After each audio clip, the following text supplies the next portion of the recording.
Saya heran, Badan Kesehatan Dunia sudah menetapkan COVID-19 ini pandemi global. Penyebarannya sangat cepat, dari manusia ke manusia. Karena itu berkumpul bahaya, jadi sebab penularan. Pemerintah juga sudah mengeluarkan seruan, himbauan, bahkan larangan berkumpul untuk keselamatan kita semua. Para ulama dari lembaga-lembaga fatwa di seluruh dunia Islam, Arab Saudi, Mesir, Jordan, Malaysia, Maroko, Yaman, Emirat, Tunisia, Jazair, bahkan kita juga, Majelis Ulama Indonesia, sudah mengeluarkan fatwa.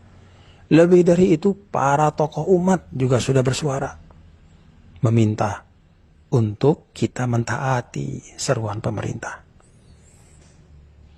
Tapi sampai hari ini, masih banyak yang tidak mengindahkan dalil-dalil Al-Quran dan hadis yang disampaikan para ulama, mereka abaikan.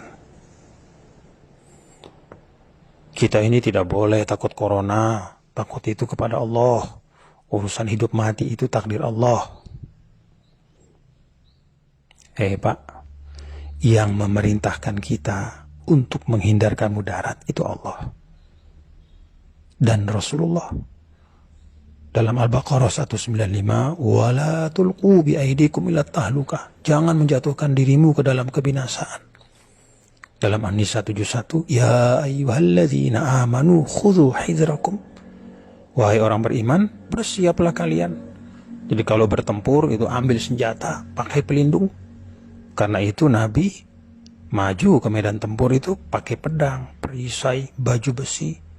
Beliau pakai migfar, itu topi baja, untuk melindungi dari musuh. Apakah itu artinya Nabi kurang tawakal, takut kepada manusia, melebihi takut kepada Allah? Kan tidak. Saat hijrah, kalau kita lihat, Nabi juga perginya diam-diam, tengah malam, lewat jalan yang tidak biasa, supaya tidak ketahuan orang Quraisy, supaya nggak ketangkap. Apa itu artinya Nabi penakut?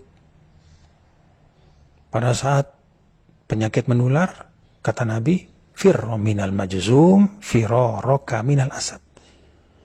Hindari orang yang kena penyakit menular seperti engkau menghindari seekor singa. Jadi menghindarkan diri dari kebinasaan, dari penyakit, berikhtiar menghindar dari wabah, itu adalah perintah agama. Ada lagi yang bilang, tapi kan kita wajib makmurkan masjid. Sholat berjamaah di masjid.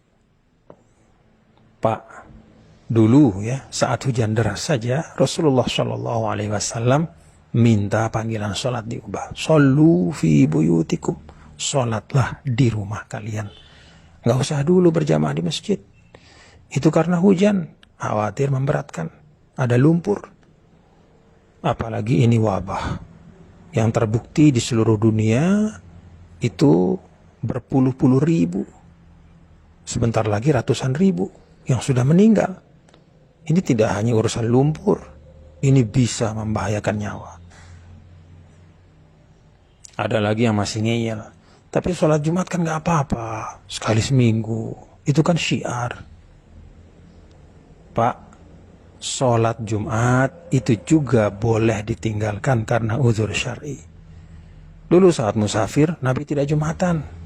Padahal banyak sahabat sama Nabi, berpuluh-puluh, beratus-ratus. Beliau sholat zuhur, mengganti Jumat. Saat sakit, para ulama juga sepakat, Jumat itu bisa diganti dengan sholat zuhur. Nah sekarang ini fatwa sudah banyak, jelas, tegas. Untuk kemaslahatan umum, memutus rantai penyebaran wabah, menyelamatkan jiwa manusia. Apalagi penyakit ini kan ada yang disebut asimptomatik, nggak kelihatan gejalanya, padahal dia sudah bawa virus.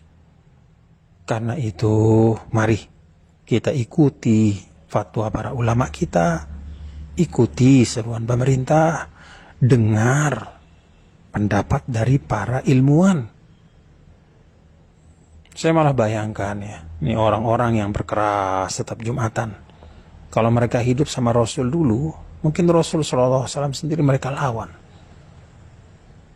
Pada waktu musafir misalnya, ikut musafir sama Nabi, Nabi tidak sholat Jumat, mungkin mereka demo, protes sama Nabi. Kalau mereka dulu hijrah sama Nabi, mungkin mereka protes, kok Rasul pergi tengah malam, kok takut sama manusia. Pada saat diminta untuk sholat berjamaah di rumah, mungkin mereka demo juga sama Nabi. Ya Rasulullah, nih kok disuruh sholat di rumah? Kan rumah Allah itu masjid. La haula wa la quwata illa billah.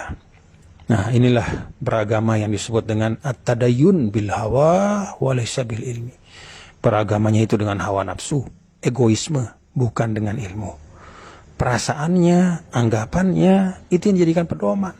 Bukan tuntunan Allah dan Rasulnya. Bukan arahan para ulama yang merupakan warasatul anbiya, penerus para nabi dan rasul.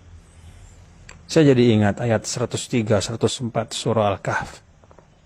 Qul hal nunabbi'ukum bil akhsarina a'mala alladzina dhalla sa'yuhum fil hayatid dunya wa hum yahsabuna annahum yuhsinuna sun'a.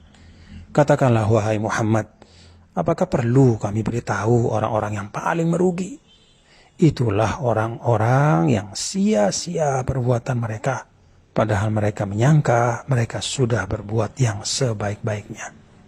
Kata Imam Tabari, mereka adalah kullu amilin amalan yahsabuhu fihi musiban wa annahu lillahi bifi'lihi dzalika muti'un murdi wa huwa bifi'lihi dzalika lillahi muskhit wa an tariqi ahli al-iman bihi jair.